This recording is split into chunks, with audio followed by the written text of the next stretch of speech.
Bonjour à tous, bienvenue sur ce webinaire.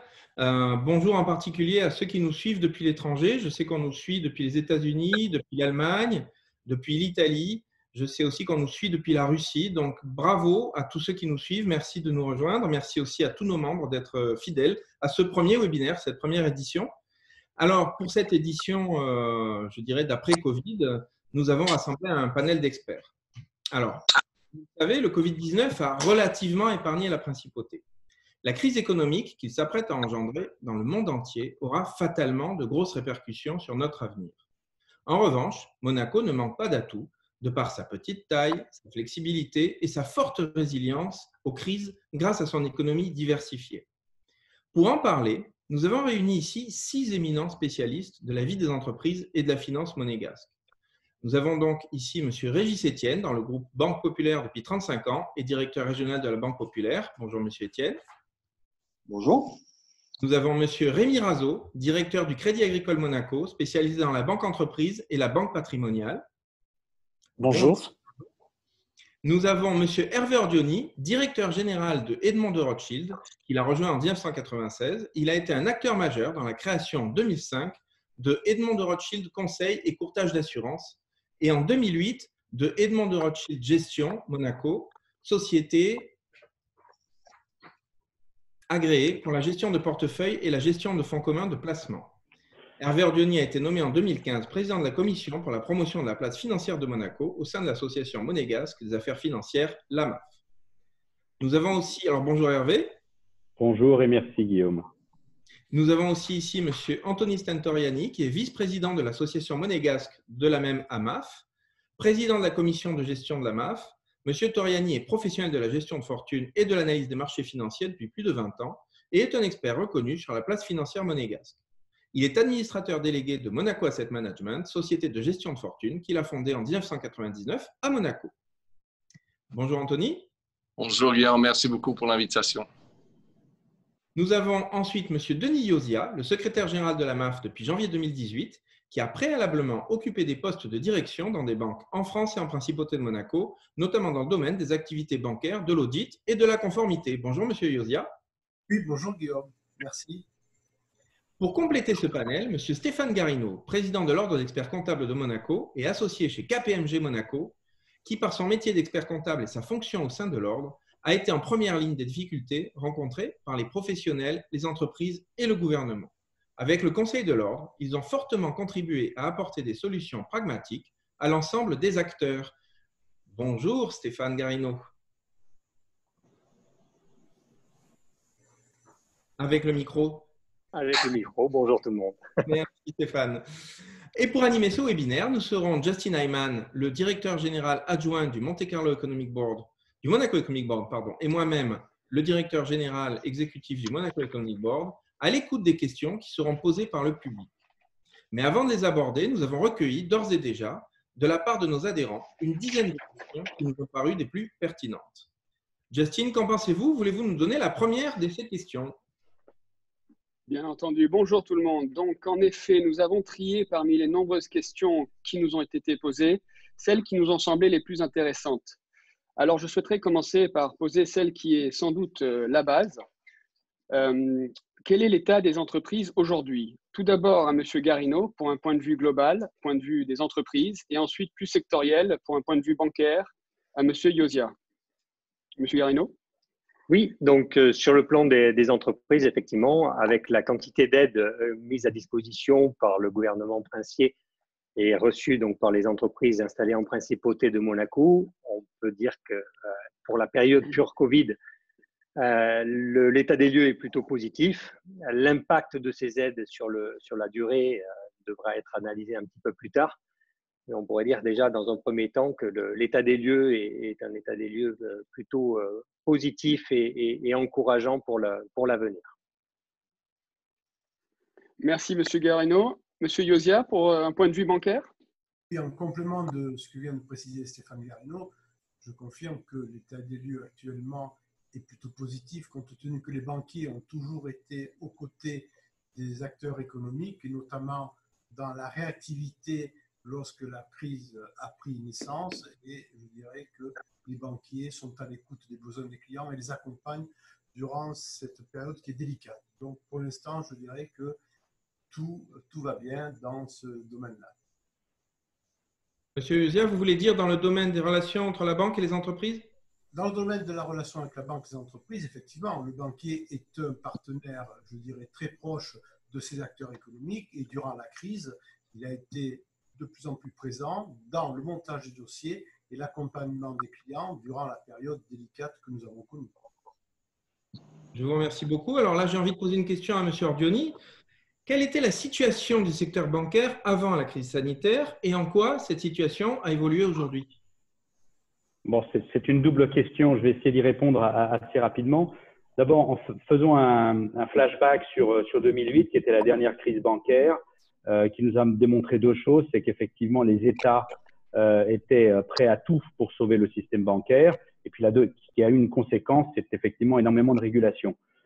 En 2019, on constate, en tous les cas pour la place bancaire de Monaco, que ça a porté ses fruits, puisque le secteur bancaire était extrêmement sain, avec des résultats de très bonne qualité. Et pour la principauté de Monaco, des actifs déposés records, avec plus de 5 milliards de nouveaux capitaux déposés par de nouveaux résidents. Donc, un domaine d'activité sain et très rentable.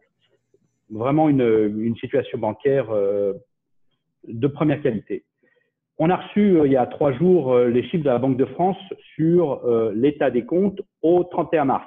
C'est assez intéressant parce que ça permet de constater que les AUM, enfin les actifs déposés, n'ont baissé que de 7% sur le premier trimestre de l'année, ce qui est assez logique compte tenu de l'état des marchés. Je rappelle qu'à fin mars, les marchés financiers en moyenne ont baissé de plus de 20%.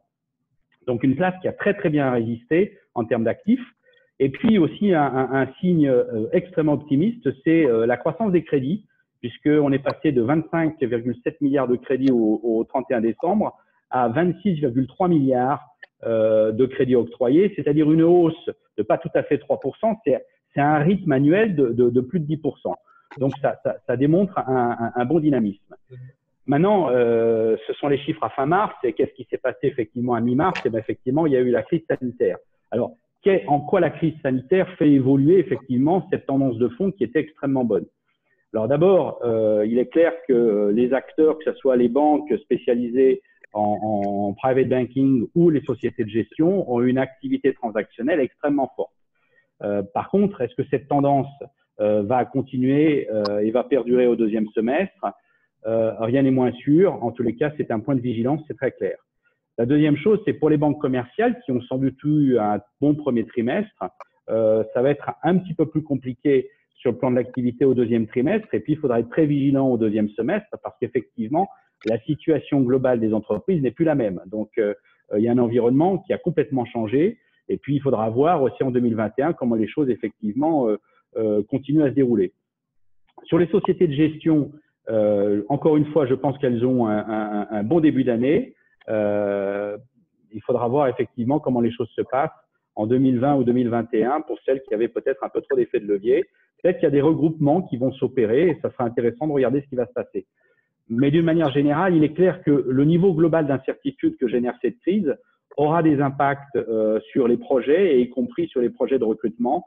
Donc, il risque d'y avoir une relative stabilité de l'ensemble des projets que les acteurs pouvaient avoir dans leur carton et avoir envie de dérouler sur la place. Alors, avant que Justin ne repose une question, Ouais. j'ai envie de vous reposer une question, M. Ordioni. Est-ce que vous pensez que cette relative stabilité des banques va bénéficier aux entreprises et à l'ensemble de l'économie? Ce qui est important, c'est d'avoir des banques de première qualité pour être capable d'être les partenaires des entreprises. Donc, c'est une banque qui n'est pas en état de pouvoir assurer des lignes de crédit, effectivement, n'est pas un bon partenaire. Donc, le fait d'avoir des partenaires de bonne qualité, c'est juste essentiel pour le soutien de l'économie monégasque. Merci, Monsieur Ordioni. Justement, sur les sociétés de gestion, nous avons un spécialiste, le spécialiste des sociétés de gestion à Monaco. Monsieur Stentoriani, si vous pouvez nous donner un peu votre avis sur justement, dans un tel contexte que nous avons connu, comment gère-t-on les portefeuilles? Et dans un deuxième temps, peut-être aussi nous dire quelles ont été les réactions des clients, de vos clients, justement face à tous ces soubresauts boursiers. Parfait, oui, merci. En réalité, c'est toujours un rappel durant une période de crise que les portefeuilles ne doivent pas être construits pour être à la merci des aléatoires des marchés et de la volatilité des marchés. Donc, c'est juste un rappel. C'est autant vrai pour la crise sanitaire que pour toute autre crise que nous connaissons.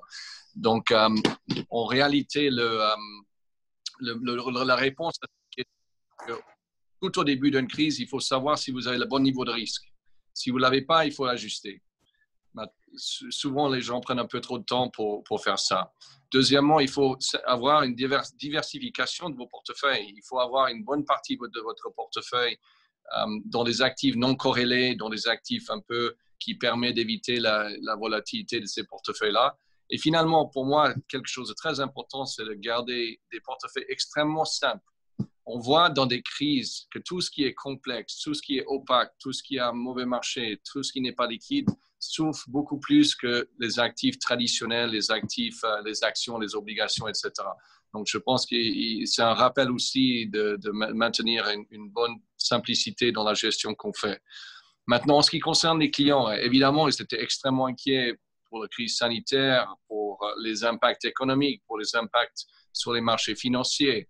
Mais je crois, en tout cas, les clients que nous avons, et quand je parle avec mes confrères, sociétés de gestion et bancaires, ils n'ont jamais paniqué. Et je peux mettre ça sur plusieurs raisons. Un, c'est que Monaco a extrêmement bien réagi. Les banques monégasques ont maintenu une continuité totale, ce qui réduit vraiment le stress. Si vous avez besoin de contacter votre banquier durant une crise et vous n'arrivez pas à le rejoindre, évidemment, le jour se passe moins bien. Cette capacité du système financier monégasque de rester ouvert, rester à l'écoute des clients, rester en communication avec des clients, a énormément baissé le niveau de stress. Enfin, la dernière raison pour laquelle ces impacts pourraient être beaucoup moindres, c'est que la reprise a été tellement vite que même ceux qui ont commencé à avoir un peu on va dire, de panique, ont pu avoir, ils n'ont pas même passé le temps de réagir dans la panique. Donc, je pense qu'aujourd'hui, les comptes gérés sont là.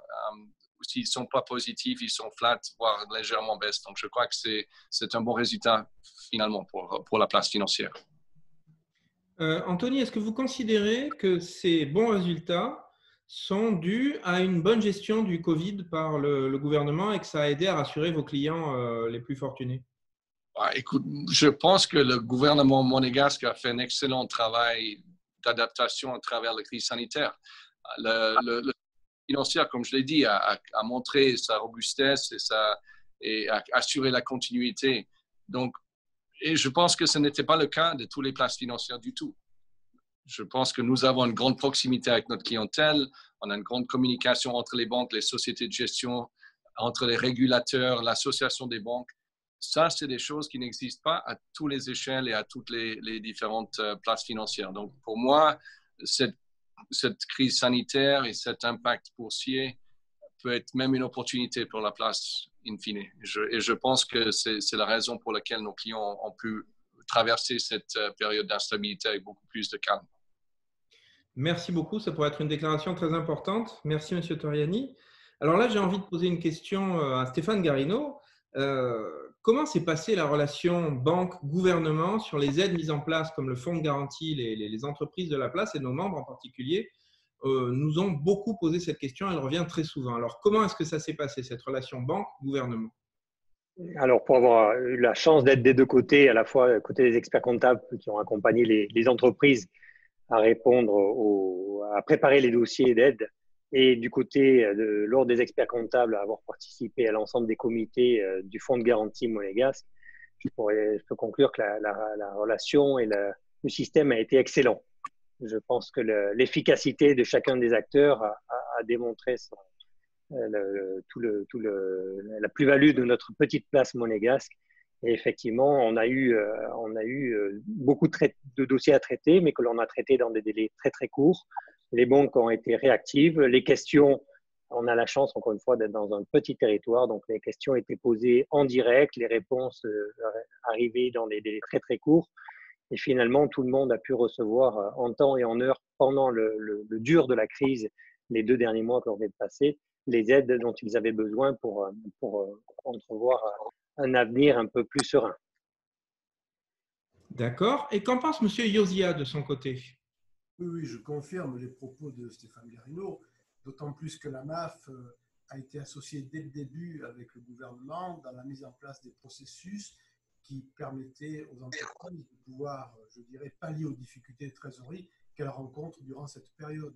Donc, une réactivité très forte, une collaboration très forte avec les autorités, de manière à pouvoir déployer ce processus, informer les banques, communiquer auprès de leurs clients, ce qui nécessite une très forte réactivité, une très bonne communication et un travail d'équipe, comme le disait Stéphane, puisque le comité se réunit quotidiennement et, je dirais, au regard des dossiers qui sont approuvés, les notifications sont faites dans les 24 heures maximum. Donc, l'avantage d'une forte réactivité, d'une communication, je dirais, qui est permanente avec les différents acteurs impliqués dans ce processus.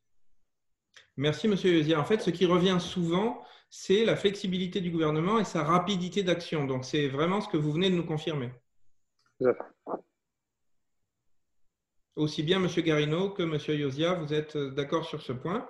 D'accord, c'est très bien. Justine, Monsieur Yosia, oui, justement, Monsieur Yosia, durant le Covid-19, pouvez nous décrire quelques initiatives innovantes que vous avez réalisées pour faire face au choc? En matière d'innovation, c'est vrai que lorsqu'une entreprise a un problème, je dirais là, pour innover, c'est qu'elle a un problème de trésorerie principalement, elle est en difficulté. Donc, qu'est-ce que fait le banquier?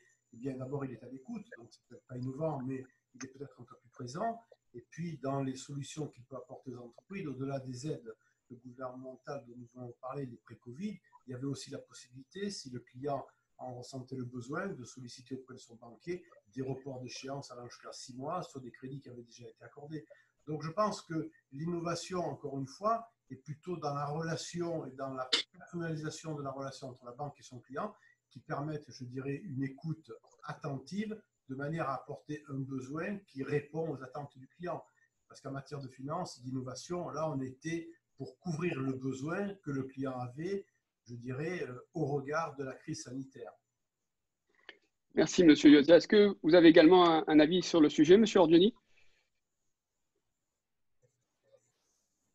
Oui, ce qu'on pourrait peut-être rappeler, parce que M. Yosia est trop modeste, c'est le rôle qu'il a joué pour l'évolution des textes législatifs, notamment en ce qui concerne la proposition de loi numéro 249 qui tient sur les gages et les sûretés, qu'il y a eu au moment de la crise. Donc, on l'a vu, la MAF a joué effectivement son rôle de partenaire à la fois du corps gouvernemental et du corps législatif pour l'évolution des textes réglementaires. Bon, je voudrais aussi rappeler que finalement, le Covid-19 pour les entreprises, pour les banques, c'est d'abord le confinement. Et que, évidemment, il a fallu être innovant et on a pu l'être uniquement grâce à une forte mobilisation de l'ensemble du personnel. Parce que quand vous décidez de continuer votre activité, qui en plus est en très forte hausse, puisque le transactionnel boursier a été incroyable, avec seulement 20% du personnel sur place pour certains établissements, il est clair que vous êtes obligé d'innover dans votre manière de fonctionner, dans votre manière de travailler, et ça n'aurait jamais pu avoir lieu sans un sens très profond des responsabilités de l'ensemble des personnels. La deuxième chose, c'est que oui, il y a eu une innovation durant cette crise, c'est qu'il y avait déjà des textes sur le télétravail, et puis ces textes ont évolué pour aller vers le travail à distance. Il est clair que s'il n'y avait pas eu une concertation à la fois du gouvernement, du Conseil national et puis des acteurs, cette évolution, cette innovation n'aurait pas pu avoir lieu. Et je pense qu'elle aura des conséquences à l'avenir post-crise. On pourra en parler. Merci beaucoup, Monsieur Ordioni. Merci beaucoup. Alors, concrètement, je dirais vraiment, parce que nos adhérents, je vois passer les questions ici et nos adhérents sont vraiment à la recherche de questions concrètes. Concrètement et exactement, que va faire le secteur bancaire pour soutenir la reprise générale de l'activité économique à Monaco? Et là, je voudrais poser la question à M. Régis Etienne.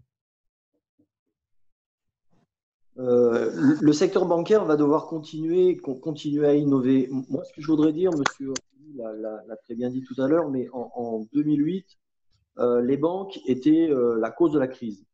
En 2020, les banques ont été la solution à la crise. C'est vrai que le législateur a demandé aux banquiers de revoir les bilans, de faire des tas de choses, et le pas a été passé. On a pu couvrir les besoins avec l'aide du gouvernement sans aucun problème. Mais en fait, qu'est-ce qu'on a fait? Très concrètement, qu'est-ce qu'on a fait? On a fait du crédit, on a injecté de la trésorerie et on a passé le cap. Très bien. Mais on a créé de la dette. Et Stéphane ne me contrariera sans doute pas, mais quand on crée de la dette, on impacte la CAF. Ça veut dire qu'on a créé de la trésorerie pour payer les charges courantes, pour payer ce qu'il y avait à payer. Mais par contre, demain, les besoins d'investissement vont être financés comment? Et quand les CAF vont être utilisés à plein, c'est là où les banques vont devoir être innovantes. Alors, continuer à suivre les entreprises, comment? Encore une fois, alors pas en inventant l'eau tiède, ça a déjà été inventé, mais en tout cas, en revenant à des fondamentaux. Une entreprise, elle a des dettes qui ont été créées avec ce que l'on vient de vivre, mais une entreprise, elle a également des créances, elle a des factures clients, elle a des marchés. Et c'est sur ce point que les banquiers vont devoir être innovants, et notamment à Monaco, parce que ce n'est pas quelque chose de très, très courant. Mais la mobilisation du poste client, là, on ne crée pas de la dette, on avance une créance. On crée de la richesse, et c'est avec ces réflexes un peu nouveaux, ou en tout cas un peu remis au bout du jour, qu'il va falloir se réinventer et continuer à donner aux entreprises une vraie capacité à investir sur des choses qui ne sont pas juste faites pour payer les loyers ou payer les salaires. C'est là où les banquiers vont devoir être innovants. Et c'est aussi, mais ça a été déjà très très bien dit, la crise du Covid-19 vient de remettre au cœur du jeu la relation humaine. Allez voir les banquiers. Forcément, les bilans l'an prochain, ils ne seront pas bons. Forcément, les bilans l'an prochain, il manquera du chiffre d'affaires. Donc, il va y avoir une vraie discussion qui doit s'instaurer entre le banquier et son client. Il faudra, et ça rejoint ce que vous disiez, qu'est-ce que peuvent faire les banquiers? Il va falloir l'an prochain que les banquiers lisent les bilans d'une façon très différente. Si on lit le bilan tel qu'il va nous être présenté, il y a des chances pour que ce ne soit pas bon. Donc, il va falloir, parce qu'on a la connaissance du client, parce qu'on sait que ça a été une année multifénoménale, il va falloir que les banquiers se réinventent, refassent confiance, peut-être plus sur des fondamentaux avec les clients, mais ça veut dire qu'il va falloir que les clients viennent et qu'on discute vraiment et qu'on renoue le cœur de la relation autour de l'humain. Ce sont des paroles tout à fait intéressantes, Monsieur Etienne. Vraiment, c'est quelque chose qui pourrait être rassurant. Alors, Monsieur Razo, qu'est-ce que vous pourriez rajouter là-dessus? Parce que vous avez vous-même votre spécialité et vous êtes au cœur de cette problématique que vient d'évoquer Monsieur Etienne. Alors, je rejoins totalement Régis dans son approche. Alors, ce qu'on peut rajouter, c'est tout d'abord, ça sera un jeu collectif. C'est-à-dire le secteur bancaire seul ne permettra pas une reprise générale de l'activité économique. On vient de le vivre dans cette période de crise. Il y a eu des dispositifs qui ont été mis en œuvre pour permettre à tous ces clients professionnels, entreprises, de traverser cette crise. Et d'ailleurs, on peut penser légitimement que le portage attendu sera délivré. Par contre, avec un risque qui a été engendré, des dettes qui ont été augmentées dans un contexte très particulier. Alors c'est vrai, on a mis en place des prêts garantis avec le fonds de garantie, ça a permis de passer ce cap. Les postes-crédits aussi, ça a été dit par M. Zuzia. Mais attention, voilà. Donc maintenant, il faut que ça reparte. La partie n'est pas encore jouée. Alors même si on voit que le scénario de reprise est en train de se confirmer, ça va passer par et l'a très bien dit Régis, c'est tout d'abord l'activité. Il faut que la confiance des consommateurs revienne, des clients. Donc ça, il y a aussi un besoin de se mettre, si on était là dans une logique très court-termiste, d'approche du sujet. Maintenant, il va falloir, avec les chefs d'entreprise et les experts comptables, se mettre en logique plutôt moyen-long terme, en projection, et de regarder avec eux quelle va être cette projection avec une approche du coup risque du banquier qui doit être différente. Et pour moi, elle est là l'innovation. C'est-à-dire que si on analyse les bilans comme on le faisait auparavant, comme on le faisait hier, ben, je pense que pour demain, on se trompe complètement. Voilà. Et d'ailleurs, juste assez symptomatiquement, on parle beaucoup de digitalisation et autres, mais les néobanques ont déserté le terrain de jeu, par exemple. Elles ne font pas partie de tout ce schéma-là. Et du coup, le banquier traditionnel doit trouver ce juste milieu entre son approche risque, mais aussi cette logique d'accepter qu'à période exceptionnelle, approche exceptionnelle et surtout, non pas industrielle, mais vraiment sur mesure. Et ça, on peut se le permettre à Monaco. Alors, est-ce que vous pourriez préciser pourquoi on peut plus se le permettre à Monaco qu'ailleurs? Ça a été fortement exprimé. On a une proximité qui est assez exceptionnelle. Pour permettre ce jeu collectif entre un État, entre un écosystème, avec les chefs d'entreprise, et qui permet une réactivité assez exceptionnelle. Et ce qui vaut d'ailleurs pour l'entreprise vaut pour le monde du private aussi. Et c'est vrai que ce dialogue local et en proximité est un atout et un avantage que n'ont pas d'autres territoires. Et on a pu le lire ici et là dans la presse, où au démarrage dans certains pays, ça a été plus compliqué. Et ça l'est encore d'ailleurs. Donc, vous faites de la proximité la clé, c'est-à-dire le fait que Monaco, quelque part, soit un village et une ville et un pays à la fois. C'est la proximité pour vous qui est le garant de la flexibilité. Tout à fait. Merci beaucoup. Justin? Justement, M. Rado, sur une autre spécificité monégasque, dans le cadre de cette reprise d'activité, comment soutenir à partir d'aujourd'hui surtout les TPE et les PME monégasques qui forment la plus grande partie de l'écosystème économique à Monaco et qui ont pris la crise de plein fouet? Oui, c'est une très bonne question. Donc on vient de vivre cette crise avec un dispositif adapté. Donc maintenant, on vient le temps de la reprise. Et là aussi, un dispositif va être mis en place par le gouvernement qui prendra effet à partir du 1er juillet à la suite du dispositif dit Covid qui existait en urgence. Alors avec une contre-garantie de l'État à hauteur de 65%, non plus à 100%, avec un montant maximum à 500 000 euros. Donc des communications vont venir pour bien spécifier ce sujet-là. Donc voilà, c'est tout le sens de ce jeu collectif où nous, banques, on va avoir notre rôle à jouer évidemment, avec l'ensemble de l'écosystème. Alors, effectivement, ce qu'il faut voir aussi, je pense qu'il y aura une approche sectorielle à avoir. On sait qu'il y a des secteurs d'activité qui vont être durablement et structurellement touchés. Ça va prendre beaucoup plus de temps à redresser la barre que d'autres. Donc, il va falloir avoir ce regard-là, avec cette acuité. Et là encore, de regarder collectivement comment on va pouvoir accompagner ces secteurs. Je pense particulièrement au tourisme sur Monaco. Autre point après, c'est de descendre plus chirurgicalement, entreprise par entreprise. Et là, ça a été très bien dit par mes collègues. C'est cette relation intuitu personae, cette confiance réciproque qui existe dans ces relations que nous avons avec nos clients, qui va permettre de trouver des solutions dans l'activité, dans le cycle d'exploitation, nativement, en allant sur des financements qui sont très peu hésités sur Monaco, dont a parlé Régis à la précédente question. Justement, Monsieur Etienne, avez-vous quelque chose à rajouter par rapport à Monsieur Razo? Non, je crois que le nœud du problème est vraiment là, c'est-à-dire qu'il y a des secteurs qui vont repartir très vite, il y en a qui vont être durablement impactés, et c'est là où, encore une fois, la proximité va jouer et qu'on pourra sauver des entreprises. J'allais dire à l'ancienne, et c'est pas du tout péjoratif. Je m'explique. Aujourd'hui, quelquefois, on peut être tenté, encore une fois, d'avoir une approche mathématique, comptable des choses. Il va falloir vraiment sortir de ces schémas-là.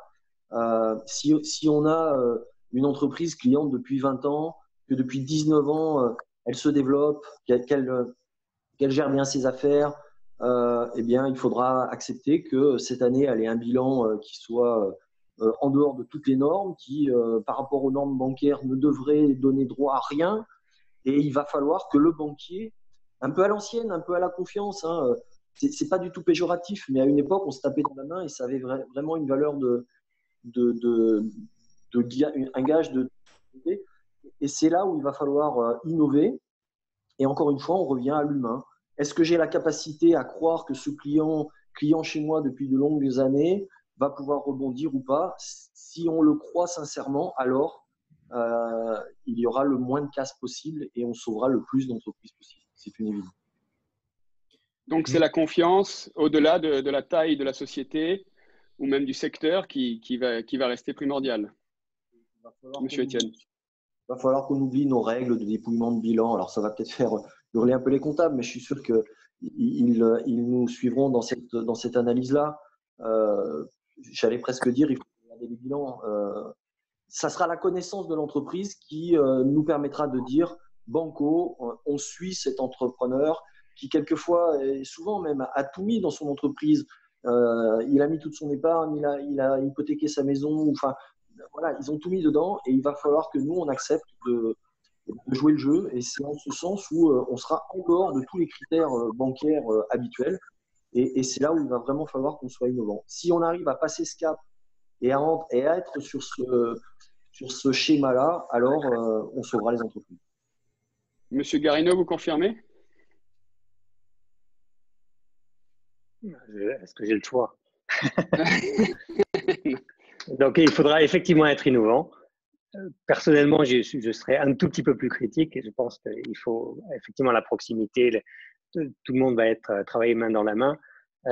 Mais on a aussi vu des bilans au cours de l'analyse, notamment du comité de fonds de garantie, qui avait des structurations un peu déséquilibrées liées à toutes les spécificités, notamment fiscales, que l'on connaît à Monaco.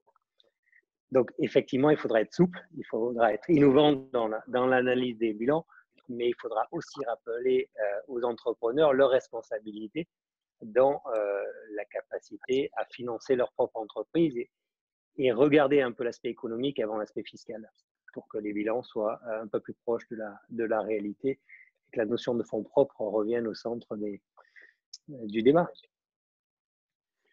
Absolument. Alors justement, Stéphane Garino, je rebondis pour vous demander comment les secteurs les plus touchés, comme le tourisme, l'événementiel, les commerces, le yachting, comment éviter qu'ils s'effondrent en principauté, puisque effectivement ils sont quand même dans la situation la plus délicate. Et bien sûr, s'ils venaient à faire défaut, ça générerait des dégâts économiques considérables pour l'ensemble de la place, qui seraient très difficilement supportables. Alors, est-ce que, bien sûr, vous avez pleinement conscience de ce défi et comment l'appréhendez-vous? Alors, effectivement, le défi, il repose déjà sur le chiffre d'affaires et on a parlé de confiance. Donc, il faut que les clients reviennent à Monaco, notamment pour ces secteurs très liés au tourisme privé ou au tourisme business. Donc, il faut que la confiance revienne pour que les gens voyagent, viennent consommer en principauté de Monaco. Il faut que le télétravail peut-être s'atténue un petit peu pour que les salariés reviennent à Monaco, reconsomment aussi en principauté de Monaco. Donc, tout ceci va prendre un peu de temps. Là-dessus, je pense qu'on n'a pas énormément des moyens d'agir. Donc, en contrepartie, il faut que les entreprises locales soient à la hauteur, répondent aux attentes des clients en termes de qualité de service, de disponibilité, d'offres. Donc, chacun doit bien entendu innover pour faire face aussi à la concurrence qui est la concurrence d'Internet ou de la livraison à domicile ou tous les secteurs qui seront aussi réveillés ou en tout cas qui ont profité de cette période Covid. Donc, chacun doit trouver sa place, retrouver sa place et faire un effort important. Vous parlez ensuite des difficultés des entreprises. Il y en aura certainement. Maintenant, quand je vois toutes les aides qui ont été apportées par l'État sur cette période, quand je vois les bonnes nouvelles apparemment, puisqu'on aurait par exemple 3 grands prix l'année prochaine en principauté de Monaco, il faut tenir 12 mois, 18 mois maximum avec des entreprises qui sont toujours à taille humaine. Souvent, l'endettement reste quand même limité. Les charges sont très limitées. Le CTTR a couvert une grande partie des charges de ces entreprises. On a entendu beaucoup de sujets concernant les loyers. Je pense que malgré tout, beaucoup d'entreprises aussi ont trouvé des solutions en termes de loyer. Donc finalement, la charge à supporter pour ces petites entreprises, parce que ça reste des petites entreprises en principauté de Monaco, et avec les revenus qu'elles ont eus dans le passé, j'ai plutôt une analyse positive de l'avenir que très critique, comme malheureusement on peut le voir dans des pays voisins qui n'ont pas du tout la même problématique que la nôtre. Merci, M. Garino. Alors, M. Etienne, est-ce que vous partagez ce point de vue? Oui, absolument. Les fondamentaux restent présents et ça a été dit tout à l'heure, on a accordé 98% des crédits qui nous ont été demandés et il y aura toujours une part, on s'efforcera qu'elle soit la plus faible possible, mais il y aura toujours une part d'entreprises qui, de toute façon, n'avaient pas les fondamentaux et qui ne pourront pas être sauvées. L'avis de l'expert comptable est important, mais c'est vrai que une entreprise qui allait mal avant la crise ne sera pas sauvée, c'est une évidence. Et là, on aura beau être imaginatif, humain, on aura beau être les plus présents possibles, tout le monde ne pourra pas être sauvé. Mais, encore une fois, on est sur une place dynamique et le délai de 12-18 mois pour que l'ensemble des entreprises et des marchés repartent me semble être un délai juste. Et à nous maintenant de faire en sorte que les entreprises puissent tenir 12 à 18 mois. Merci, M. Etienne. Donc, on voit que la solidarité, c'est une chose, mais la crise joue un rôle de révélateur, quoi qu'il arrive. Et ce révélateur, ça peut être aussi celui des faiblesses des entreprises qui jusqu'ici pouvaient survivre et qui maintenant se retrouvent en réelle difficulté. Alors, Monsieur Razo, vous êtes aussi un petit peu un spécialiste de ces entreprises, des entreprises en général. Est-ce que vous voudriez rajouter quelque chose sur ce qui vient d'être dit par messieurs Garino et Etienne? Non, mais il y a beaucoup de choses qui ont été dites. Bon, voilà, ma conviction, j'ai l'inquiétude qu'on peut avoir sur Monaco, elle va toucher au tourisme. Voilà, quand on regarde, il y a une enquête de l'OMT qui est sortie sur une baisse forte des flux internationaux. Monaco est un hub international. Donc, on a besoin de cette clientèle-là sur Monaco pour faire tourner les boutiques du tourisme et tout ce qui est lié au tourisme, autour de l'événementiel, le yachting aussi. Donc ça, c'est sûr que ça ne dépend pas de nous. Et donc là, il y a un jeu collectif à avoir pour retrouver cette attractivité, ce jeu politique aussi. Et voilà, je pense que ce secteur-là, pour Monaco, il y en a d'autres à travers le monde, mais celui-là est fortement touché et va nous toucher. Voilà. Et là, je manque de visibilité. Après, sur le reste, il ne faut pas être naïf, il ne faut pas être crédule. Cette crise est un catalyseur des situations. Donc, des entreprises qui étaient en grande difficulté avant la crise n'en sortiront peut-être pas. Voilà, ça, c'est ce qu'il faut se le dire. Et le but, c'est de limiter au maximum les faillites. Il y en aura sans doute, comme il y en aura sans doute à travers le monde. Mais j'ai envie d'avoir un discours positif parce que fondamentalement, eu égard à nos secteurs d'activité, à globalement quand même la robustesse du secteur entrepreneurial monégasque. Alors effectivement, il faut avoir certains fondamentaux de fonds propres et autres, mais ils y sont à Monaco, les fonds propres. On devrait normalement le vivre sans trop de violence. Voilà. Et donc, il faut vraiment se remettre en ordre de marche et retrouver cette confiance des consommateurs et des clients qui reviendront à Monaco de toute façon. Voilà des propos qui nous plaisent. Merci beaucoup. Alors, vous parlez d'avenir, vous parlez de rebondir. Je crois que Justin, tu voudrais parler de quelque chose d'assez spécifique là-dessus. Absolument. Merci beaucoup, Monsieur Razo. Justement, on parle beaucoup de transition numérique et de numérique en général. Est-ce que vous pensez que le numérique peut transformer cette place financière monégasque, mais également dès aujourd'hui contribuer à cette reprise? Et puis ensuite, peut-être, je poserai également cette même question à Monsieur Ordioni. Alors oui, sur le numérique. Alors, c'est effectivement la crise, elle a aussi été un révélateur, puisqu'on a été obligé de se mettre au numérique, au digital ou à distance. Moi, ce que j'ai trouvé frappant, c'est la capacité de tous les acteurs à vraiment être hyper réactifs en équipement, en outillage, en solutions à distance, tant interne pour les collaborateurs d'ailleurs qu'externe pour les clients. Alors moi, je vais parler plus de la partie entreprise. Je laisserai M. Orboni parler de la partie private, mais voilà, ça a été une accélération des solutions aux entreprises sur des solutions d'échange de données informatiques à distance, en essayant toujours d'avoir cet équilibre avec la sécurité des données, la confidentialité. Ça, c'est un enjeu. Donc, je suis très vigilant à ça parce que là, on est en mode dégradé. On était en mode 2 mois et demi où il fallait le faire dans l'urgence. On est sans doute sorti des cadres ici et là. Et il ne faut pas non plus se précipiter pour aller vers le 100% digital, 100% numérique, parce que l'équilibre doit se situer au milieu. Mais par contre, dans la relation avec le client, voilà, ça nous ouvre des nouveaux terrains de jeu. Et pour le client aussi, dans son autonomie, sa responsabilisation dans ses actes pour que le banquier devienne vraiment un acteur à valeur ajoutée.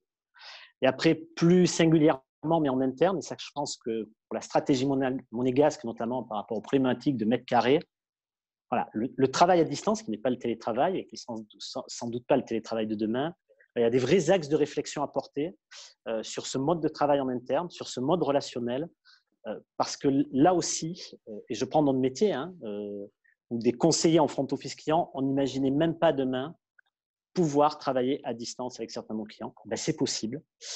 Donc maintenant, il va falloir voir comment, dans le temps, on pérennise ce sujet-là.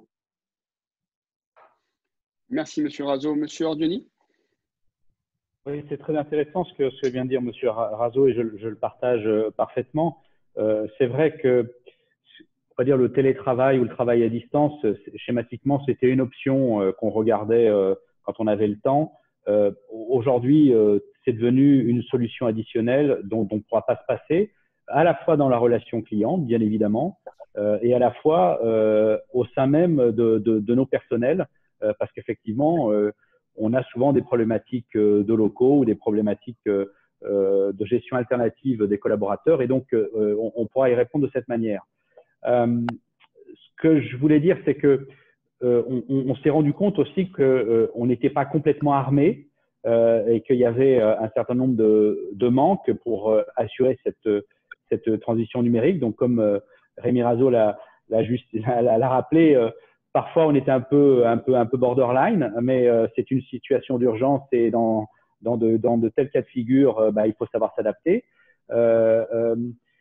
Et moi, je suis très confiant parce que quand je vois aujourd'hui les moyens qui sont mis à disposition en Principauté de Monaco, enfin, il faut rappeler que Frédéric Genta, qui est le délégué interministériel, aujourd'hui, il a plus de 200 personnes sous ses ordres, qu'il y a une mobilisation des autorités qui est juste incroyable, qu'on a la 5G, qu'on a des textes de loi qui sont en cours de préparation sur la transition numérique. Donc, on est en train de se poser les bonnes questions. C'est comment est-ce qu'on fait pour valider de l'identification à distance, l'identification de clients, l'identification de collaborateurs, comment est-ce qu'on peut valider les signatures ou les cachets électroniques. Enfin, les vraies problématiques sont aujourd'hui sur la table. Donc, très clairement, on est en train de mettre en place des solutions qui permettront d'aller plus vite, possiblement d'abaisser les coûts dans un environnement où on aura possiblement moins de revenus. Donc, non, je suis très confiant sur la manière dont effectivement la place évolue et les choses se mettent en ordre. Merci Hervé. Alors, j'aimerais en profiter pour rebondir parce que vous nous avez parlé d'une des vedettes du gouvernement, c'est-à-dire Frédéric Genta, et avec un service vedette, entre guillemets, qui est le service qui probablement est le plus central et le plus innovant qui soit avec le numérique et qui sera central à notre économie. Nous en parlerons d'ailleurs dans quelques semaines, nous fait un petit scoop, puisque Frédéric Genta sera là en fin juin pour animer un séminaire spécial autour de l'INSEE avec Sophie Vincent et avec un troisième invité qui est Madame Annabelle Jaguer-Sédou, qui, elle, est en charge de la transition énergétique. Et là, c'est l'autre gros pilier des nouvelles tendances du gouvernement et des nouvelles tendances de l'économie en général dans le monde, tout simplement. Est-ce que vous voyez dans la transition énergétique des opportunités du côté de la banque, en tout cas? Qu'est-ce que vous pourriez nous dire là-dessus, Hervé, s'il vous plaît?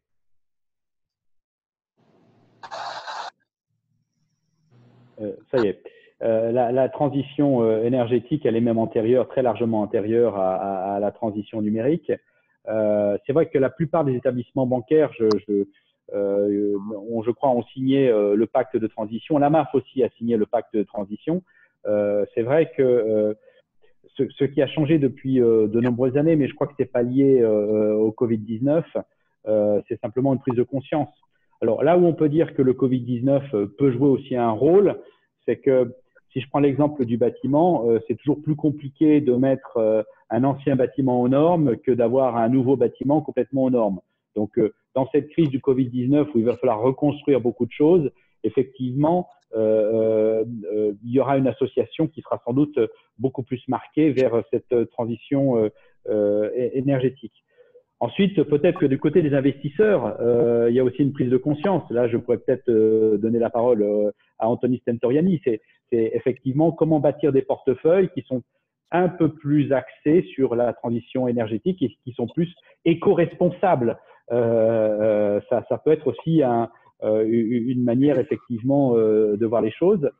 De toute façon, je crois que véritablement, il y a une vraie prise de conscience, il y a une volonté de faire évoluer les textes. Tous les acteurs ont conscience que ça doit être pris en compte dans leurs décisions journalières. Donc, l'association, elle est réelle aujourd'hui. Alors, c'était bien prévu que nous passions la parole à Anthony pour savoir un petit peu, vous avez donné le point de vue bancaire, bien sûr, mais quelle est l'expérience client vis-à-vis, notamment des grands portefeuilles, vis-à-vis de cette transition énergétique qui est tellement importante, qu'il est plus que jamais. Merci encore. Je crois que Hervé l'a dit, c'était déjà en cours, cette transition, et je pense que la clientèle était déjà en train de se sensibiliser et de prendre des dispositions pour investir dans le domaine lié à la climat et à la transition énergétique. Mais Covid-19 a énormément accéléré ça pour deux raisons. Je pense qu'en termes d'investissement, on sait que, par exemple, la Commission européenne, dans les plans de relance, ils ont alloué un montant vraiment très important pour des initiatives dans ce domaine. Les investisseurs sont sensibles à ça. Ils voient qu'il y a énormément d'argent à travers le monde qui va être mis dans l'économie. Cet argent, normalement, va être dirigé vers de la transition énergétique. Et donc, les investisseurs sont très sensibles aussi. Encore aussi, je pense que les investisseurs que nous avons ici à Monaco sont très sensibilisés par le fait que le gouvernement, que le souverain et que la place lui-même est, je pense, en avance sur ce sujet. Mais aussi, l'impact de Covid a été quelque part quelque chose qui a augmenté la volonté de solidarité. Et nous le voyons. Nous le voyons dans nos investisseurs. Ils sont en train de nous demander qu'est-ce qu'on peut faire, comment on peut faire. Et je crois que tout ça réuni ensemble fait que la COVID-19, avec tout ce qui l'amène de négatif, a quand même été et sera un accélérateur très important dans le domaine de transition énergétique. Merci Anthony. Justin? Merci beaucoup. Donc, sur un autre sujet, donc pour parler entreprise et revenir à M. Garino, donc, est-ce que vous pensez, malgré cette crise d'une ampleur sans précédente, Monaco reste toujours aussi attractif pour ce qui est des entreprises? Je crois effectivement qu'avec tout ce que l'on a entendu là, dans les différentes réponses aux différentes questions, l'attractivité de Monaco, elle est tout simplement confirmée. Les circuits courts de communication entre les différents acteurs, les banques, le gouvernement, enfin, les différentes administrations, les différents départements, on a une solidarité qui est unique, et l'environnement et l'écosystème monégasque a démontré toute sa valeur ajoutée pendant cette crise. Donc, l'attractivité et toutes les actions qui sont entreprises pour le futur permettent de confirmer cette attractivité. Donc, il n'y a aucun doute que nous serons en mesure de faire valoir ces points positifs pour attirer encore plus d'entrepreneurs. Merci, M. Garino. Est-ce qu'on peut considérer, alors ce sera peut-être plutôt Anthony Stentoriani qui pourra répondre à ça, mais est-ce qu'on peut considérer que la qualité de la gestion de la pandémie à Monaco peut servir d'argument pour inviter de nouveaux investisseurs? Indéniablement. Je crois que c'est certain qu'au niveau social, sanitaire, économique, bancaire, le gouvernement a démontré, le pays a démontré une capacité unique à répondre. Je pense une capacité très proactive à déployer des solutions de classe mondiale. Il est certain que ceci est un facteur d'attractivité. Je pense qu'il y a plein d'autres pays où tous ces sujets ont été beaucoup moins bien gérés. En plus, il a toujours existé, mais il existe encore une stabilité politique, économique dans ce pays. On voit en dehors de Monaco qu'il y a une instabilité sociale qui est en train de monter par les événements récents, à mon avis, aussi liés à Covid, parce que effectivement, toutes les dispositions, le manque d'emploi et tous ces aspects-là, la population a se demandé pourquoi il y a tellement d'inégalités. Donc, je crois que tout ça mis ensemble est extrêmement positif pour Monaco en termes d'attraction pour les nouveaux investisseurs. Je pense qu'on a une place, on a une carte à jouer, on a une place vraiment privilégiée pour répondre à ça. Et je pense que nous aurons beaucoup de demandes dans les mois et années à venir. Merci beaucoup, M. Stentoriani. Justement, pour conclure sur cette question d'attractivité, peut-être un dernier mot par M. Orgioni, président de la Commission pour la promotion de la place financière. D'un point de vue donc place financière, pour vous également, vous pensez que Monaco reste une place plus qu'attractive? Oui, en tous les cas, Monaco ça a été rappelé par l'ensemble des intervenants. Monaco, je crois qu'on peut être fier de la manière dont la crise a été gérée et jamais il y a eu une telle concertation entre les acteurs privés, les autorités de place, qu'elles soient gouvernementales ou législatives. Tous les corps constitués ont fait un travail juste remarquable. Alors peut-être qu'on a eu un peu de chance parce que effectivement on passe au travers de cette pandémie avec peu de dégâts sanitaires. Il y aura effectivement des dégâts possibles sur certains secteurs de l'économie, mais les réponses qui sont apportées sont uniques. Donc la place de Monaco en sort pour moi très clairement renforcée.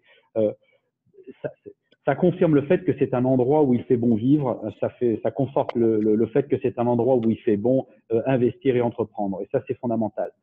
La deuxième chose que je pourrais peut-être dire, c'est que quand on voit qu'effectivement les autres États en Europe apportent une réponse à cette crise qui s'annonce, apportent une réponse au travers de déficits budgétaires. Or, on sait que les déficits budgétaires, à un moment ou à un autre, vont se traduire par des impôts supplémentaires. Donc, on peut se dire qu'effectivement, après cette période, effectivement, un peu de latence, parce que c'est compliqué quand on ne peut pas voyager, de venir prendre une résidence en principauté de Monaco. Enfin, on peut imaginer qu'à partir de 2021, il y a effectivement beaucoup de personnes qui vont reconsidérer une relocation. Monaco est très clairement sur la carte aujourd'hui. C'était pas forcément le cas il y a 15 ou 20 ans. On est évidemment en concurrence avec Londres, mais ils ont les problèmes du Brexit. On peut être effectivement en concurrence avec Genève, mais aujourd'hui, plus que jamais, Monaco est sur la carte des relocalisations. Or, il faut être clair, l'avenir de la place bancaire et son développement passe aussi par la capacité d'attraction de la principauté à faire venir de nouveaux résidents ici dans notre beau pays. Merci beaucoup, M. Orgioni.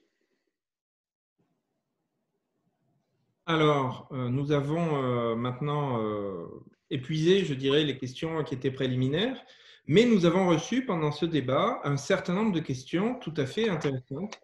Nous avons décidé d'en retenir un certain nombre. Évidemment, on ne pourra pas les passer toutes. On vous présente nos excuses parce que c'est quand même un webinaire qui n'est pas fait pour durer extrêmement longtemps, mais qui est fait plutôt pour être un moment d'intense réflexion. Donc, on va commencer peut-être, Justin, par les premières questions reçues. Je te laisse ouvrir le feu. En effet, merci Guillaume. Oui, on a eu de nombreuses questions. On a eu plus de 100 participants pour information à ce webinaire. Les premières questions, donc, pourquoi ne pas laisser se constituer un pool bancaire dans le montage d'un prêt qui sollicite la garantie de l'État monégasque? Et dans un second temps, pourquoi limiter la garantie de l'État monégasque à 500 000 € si la taille de la société est importante? Peut-être tout d'abord un mot de M. Garino et puis M. Yosia.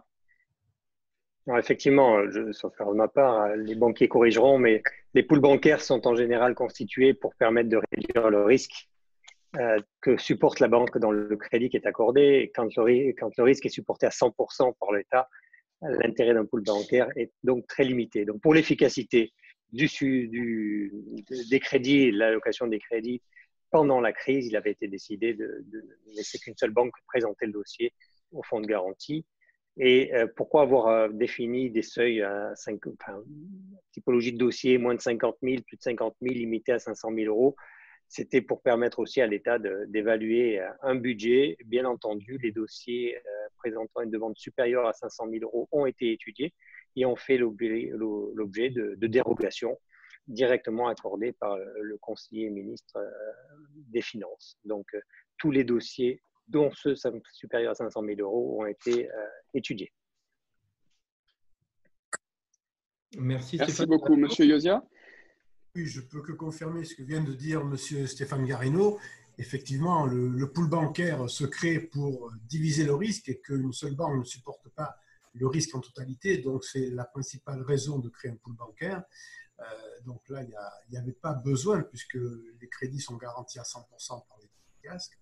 Et en matière de seuil d'octroi de crédit, effectivement, c'était limité à 500 000 euros, mais le comité de gestion a effectivement étudié des dossiers supérieurs à 500 000 euros en émettant un avis favorable si c'était le cas, et le ministre conseiller du gouvernement avait l'autorisation de déroger, je dirais, à ce seuil. Donc, encore une fois, les banques ont été à l'écoute de leurs entreprises, puisque si le besoin, puisque je rappelle que le financement de ces prêts Covid est lié principalement aux besoins que l'entreprise a, je dirais, rencontrés. Il fallait bien financer ces besoins durant la période du Covid.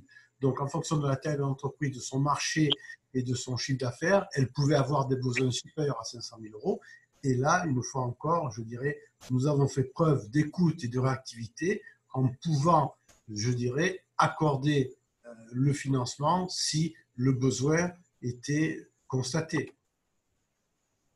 Alors, merci Monsieur Yozia. J'enchaîne tout de suite avec une deuxième question. Peut-on connaître les critères que le gouvernement a adoptés pour accepter ou pas les demandes de financement, de trésorerie, et aussi les critères utilisés pour décider du montant du financement? Alors, il y a un certain nombre de critères d'analyse qui sont des critères économiques classiques. Il ne faut pas oublier que le fonds de l'État est là pour garantir un crédit, et qu'avant tout, il faut établir le crédit. Le crédit est établi par l'établissement bancaire. Donc, le premier critère était l'acceptation du dossier par l'établissement bancaire. Une fois que le dossier était présenté au fonds de garantie, l'analyse était principalement orientée sur les flux de trésorerie et le besoin de trésorerie pendant les 3-4 mois qui viennent de s'écouler, sachant que dès l'origine, on savait qu'il y aurait un deuxième fonds qui serait mis en place.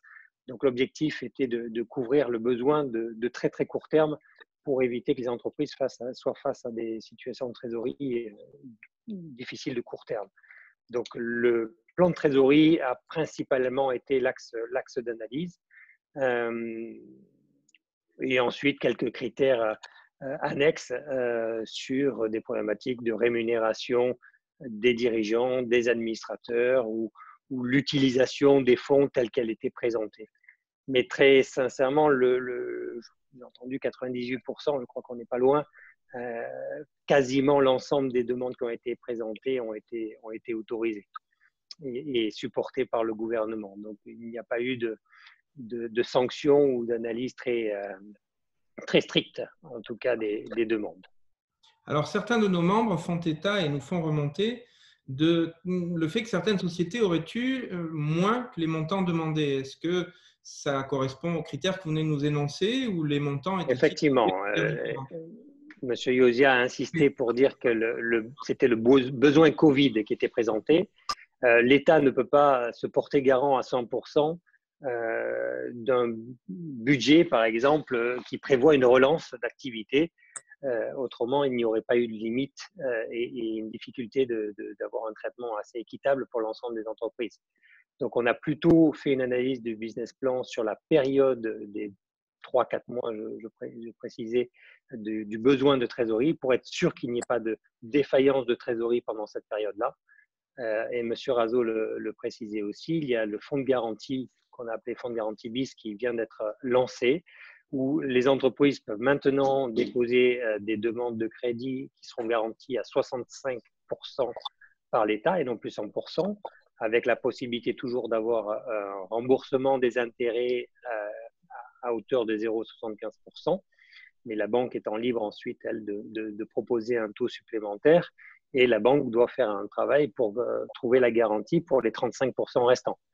Et là, on est vraiment sur du financement un petit peu plus long, puisqu'on est, je crois, sur 5 ans, plus 12 mois de différé possible, et dans un esprit d'accompagner la relance.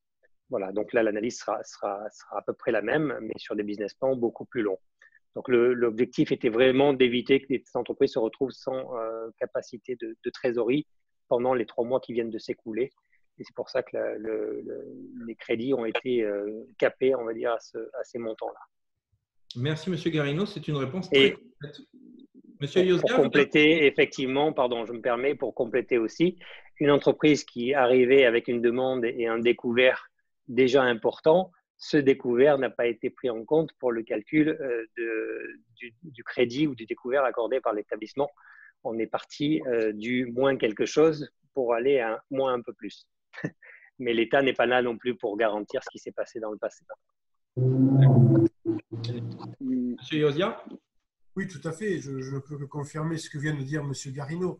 Effectivement, lorsque les dossiers étaient présentés, un focus était donné sur les besoins durant la période de Covid, donc de mars à juin, puisque l'entreprise était fermée ou n'avait plus de rentrée de trésorerie, elle ne pouvait plus vendre ses produits ou ses services, et il était important pour elle de retrouver une trésorerie. Donc le fonds était là pour l'accompagner durant cette période de manière à couvrir ses frais généraux fixes, sans parler que l'entreprise avait la possibilité aussi, si elle a mis son personnel en chômage, de recourir aux aides gouvernementales à ce sujet.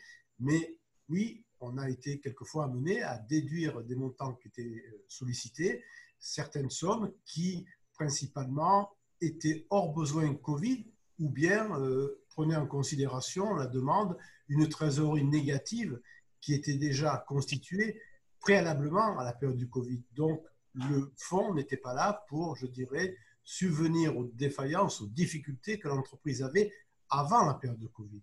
Nous étions orientés sur ces mois-là qui étaient essentiels pour pouvoir redonner une trésorerie à l'entreprise de manière à ce qu'elle puisse assurer le paiement de ses charges fixes dans l'attente de retrouver, je dirais, une certaine activité et, si besoin, de demander, je dirais, à partir du mois de juillet, l'aide des banques dans le cadre des nouveaux prêts qui seront mis en place pour accompagner la reprise d'activité. Donc là, on sortira, je dirais, de la période Covid-19 pour rentrer dans un nouveau processus de reprise d'activité et les banques seront là avec le gouvernement pour accompagner les entreprises si besoin.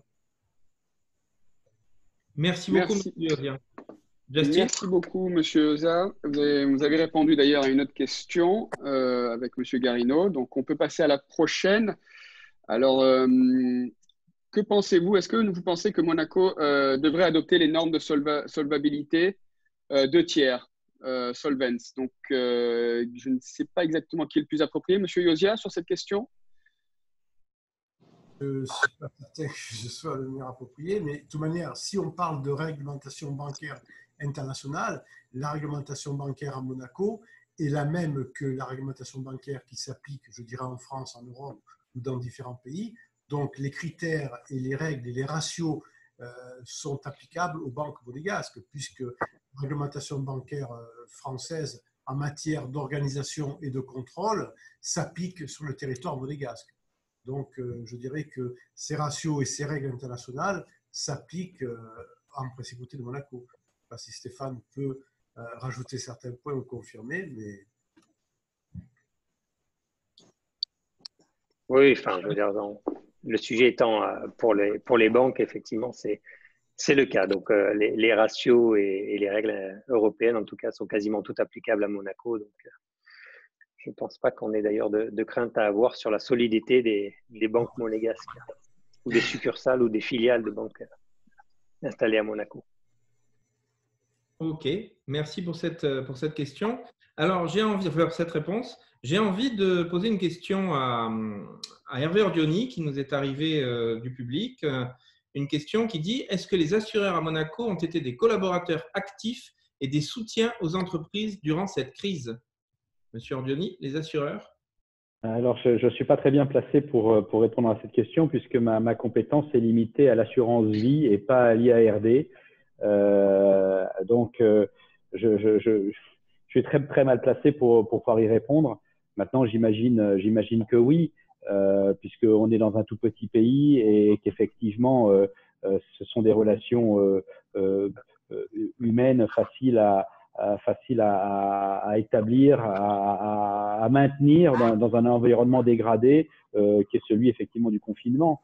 En matière effectivement d'assurance vie, nous on a continué en tout cas à faire des propositions, on a continué à mettre en place des structurations de dossiers. Donc en matière d'assurance vie, rien ne s'est arrêté, on a continué à travailler, comme on a continué à faire des dossiers de crédit, comme on a continué effectivement à faire des dossiers d'ouverture de compte. Donc dans le domaine de l'assurance vie, il est clair qu'on a continué à travailler en mode effectivement un peu plus allégé, un peu plus compliqué, mais on a continué à travailler.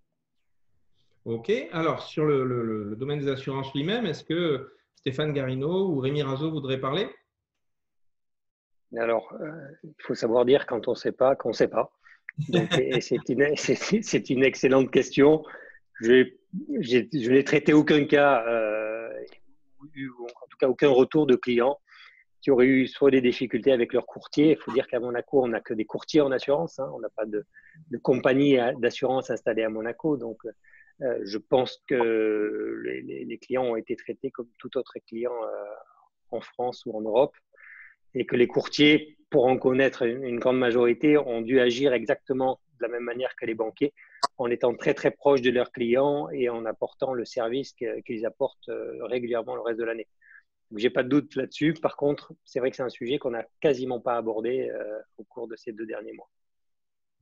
Alors, merci de votre honnêteté, M. Garrineau. Sur ce point, je peux apporter peut-être un éclairage. Je confirme que les assureurs ont joué le jeu puisque 4 jours après la date du confinement, on avait mis en place une franchise de mensualité pour 6 mois. Ces 6 mois de mensualité ont été reportés à la fin du crédit et on a eu un accord avec les assureurs en 48 heures. Donc là encore, la proximité, la petite taille du marché a fait qu'on s'est parlé, on s'est entendu. La banque avait bien évidemment confiance à suspendre pendant 6 mois et on a eu 0 refus d'assureur qui nous aurait dit non, on ne prolonge pas de 6 mois. Donc sur ce point, en tout cas, de l'assurance crédit, c'est un non-sujet. Merci beaucoup. Merci beaucoup. On revient sur le numérique et une question sur le télétravail qui semblerait, on voulait votre confirmation, qui semble devenir une évidence. Est-ce que c'est le cas? Et aussi à quelle dose? Dans un second temps, pour répondre à plusieurs questions sur le télétravail, peut-être d'abord Monsieur Razeau. Alors, ça va reprendre ma casquette d'ancien RH dans une autre vie. Voilà, faut pas confondre la période qu'on vient de vivre, on en a parlé, qui était du travail à distance. C'est-à-dire, on sort du cadre, on a une autorisation du gouvernement dérogatoire, puisque le télétravail est encadré et réglementé. Donc là, il y a des règles qui s'opèrent, qui sont liées au contrat de travail, avec des règles de sécurité, de possibilité de faire, que la personne chez soi soit dans un environnement qui permette de le faire, sécurisé. Je ne vais pas rentrer dans les détails aujourd'hui. Et c'est ce que je disais dans mes propos, c'est que va falloir tirer des enseignements de cette période, mais sans doute pas de certitude encore. C'est-à-dire qu'il va falloir prendre un peu de recul. Mais il est vrai que l'équilibre va exister dans un mix en fonction, je pense, des activités, des métiers de chacun, de permettre une dose de télétravail. Moi, je crois fondamentalement une chose, c'est quand même de la sociabilité dans la relation au travail. Voilà, on peut le voir ici et là. L'émulation qu'on a en proximité, grâce au non-verbal à proximité, n'est pas remplacée par le à distance. Pour l'avoir traité, on a eu des collaborateurs, Nick, qui ont fait du 100% télétravail. Ça a eu rapidement ses limites, voilà, avec un besoin de retour aussi.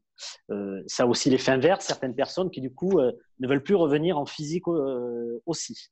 Donc, voilà, je pense qu'il faut raison gardée, en tout cas ma conviction, et en tout cas nous, au Crédit Agricole, on le fera, c'est qu'il y a un juste équilibre à trouver et fondamentalement, être aussi comment trouver de la valeur ajoutée, de la productivité dans la relation client quand je suis à distance. Comment je gère mes relations interpersonnelles dans mon entreprise. Mais en tout cas, pour Monaco, je pense que la crise aura cet effet bénéfique d'accélérer le mouvement des entreprises vers le télétravail. Alors, quelle dose? Moi, ma conviction, c'est de dire il faut quand même que le présentiel reste une part, pour l'instant, plus prégnante que le à distance. Donc, le 3 jours en physique, 2 jours à distance, dans la moyenne, après ça s'adapte en fonction, me semble un bon équilibre. Voilà.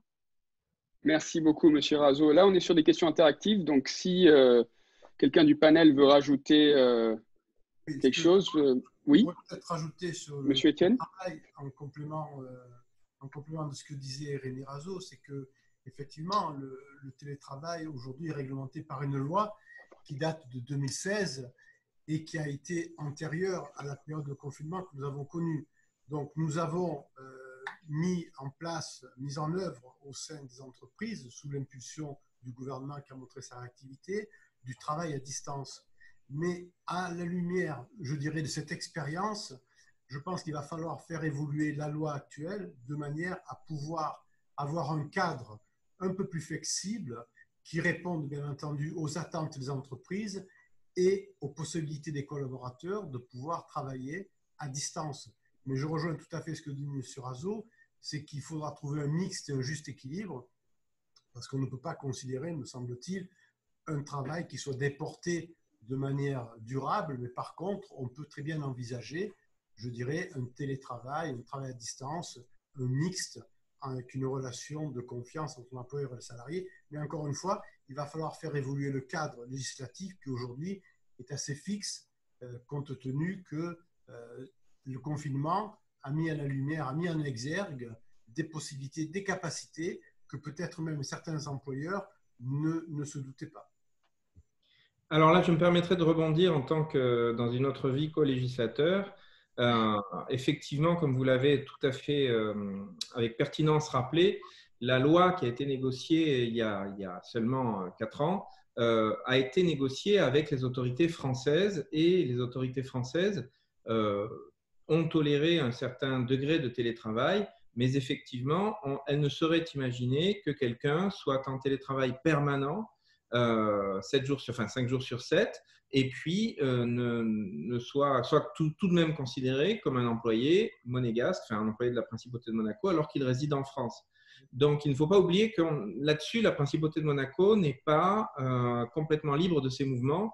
Il faut rappeler que c'est sujet, évidemment, à certaines négociations. Et ces négociations peuvent être parfois délicates. Alors, pendant la période du Covid, elles ont été tout à fait normales parce que la France et Monaco ont bien sûr joué le même jeu et parlé d'une même voix. En revanche, hors période de crise sanitaire, il est très difficile d'envisager plus de 2 jours de télétravail par semaine, peut-être 3 jours qui peuvent être négociables, mais je pense que sur les marges de négociation, on est arrivé, je pense, au bout. Donc, le télétravail est un outil absolument superbe et la plupart des entreprises l'ont découvert pendant cette crise.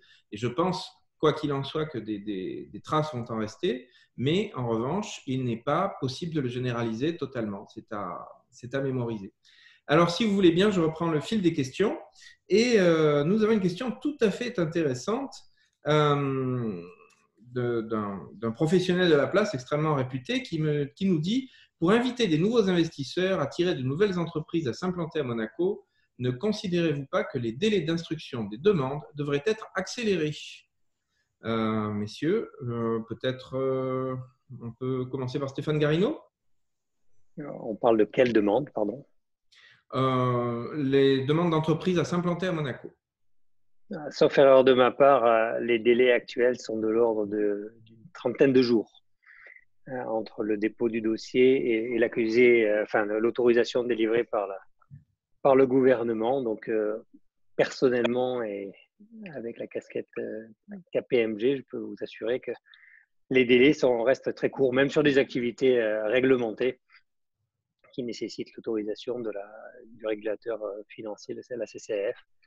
On reste sur des délais plutôt courts, donc je ne pense pas qu'un mois soit compliqué. Je lancerai presque la balle du côté des banquiers. Je pense que c'est plus long de remplir le KYC d'une banque et d'avoir l'ouverture d'un compte que d'avoir l'autorisation de l'État. Alors, je rebondis, M. Garino. Qu'en pensent les banquiers? Qui veut prendre la parole? Je dirais que les banquiers, lorsqu'ils procèdent à l'ouverture de compte d'un client, tout dépendra le profil du client, ses spécificités, son activité. Il y a des délégations sur place en fonction, je dirais, de la complexité du dossier. Bien entendu, il y a l'avis compliance, conformité qui est nécessaire aujourd'hui, puisque le risque de non-conformité est un risque essentiel pour l'établissement bancaire.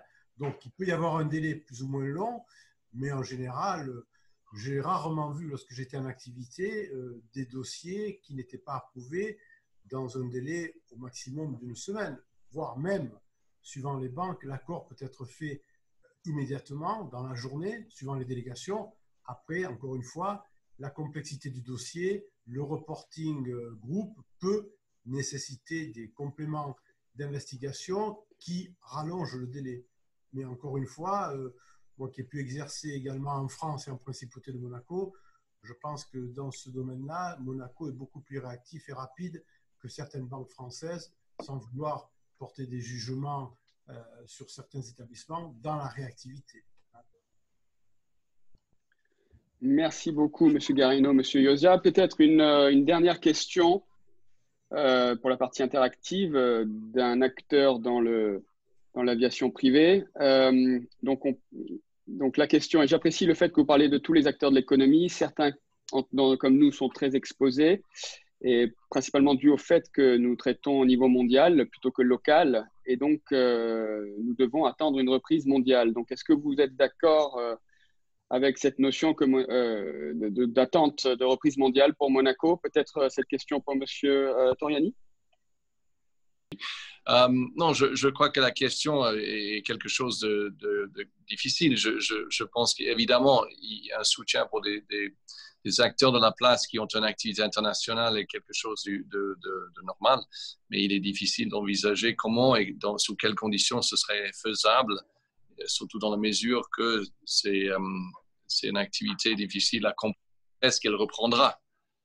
Donc, je ne sais pas si Hervé ou M. Razo voudraient commenter ça, mais c'est vrai que ça fait partie des secteurs vraiment difficiles à mettre dans la même situation que les autres sociétés que nous avons discutées jusqu'ici.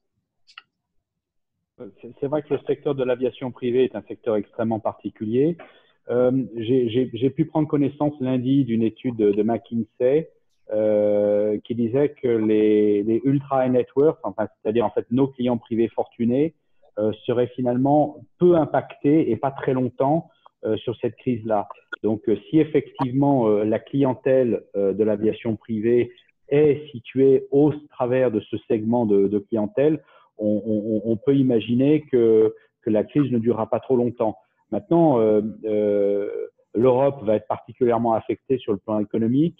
Vraisemblablement, l'Asie ne sera pas affectée du tout de la même manière. Donc, ça dépend aussi où se situe le segment de clientèle de la personne qui a posé cette question. Mais c'est vrai que on est face à un problème. Monaco est parfaitement outillé pour arriver à régler de manière juste exceptionnelle et optimale les problèmes qui sont liés à la principauté. Lorsqu'effectivement on est face à des entreprises qui ont une vision mondiale, c'est assez compliqué effectivement d'appréhender l'intégralité de leurs problématiques. Merci, M. Ordioni. Est-ce que quelqu'un veut dire un dernier mot sur cette question?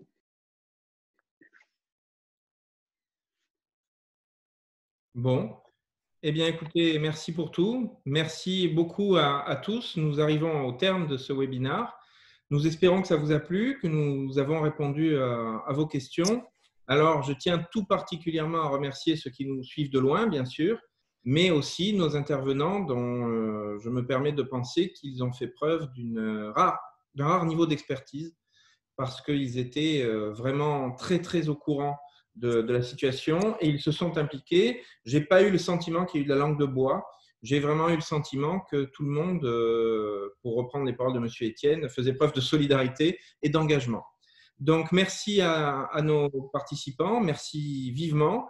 La suite, eh bien, c'est une série de webinars que lance le Monaco Economic Board qui vont avoir différents thèmes. Nous sommes en train de débattre des thèmes, bien sûr, mais le prochain sera consacré au négoce international et à l'impact de la crise du Covid-19 sur le négoce international. Pour finir, je vous signale que l'enregistrement de ce débat sera en ligne et il sera consultable sur le site du MEB et envoyé à l'ensemble de nos adhérents. Je vous remercie beaucoup pour avoir suivi ce débat. Merci à tous nos intervenants. Merci Justin et très bonne journée à tous. À bientôt. Et bonne journée. Merci à tout le monde. Au revoir. Au revoir, merci.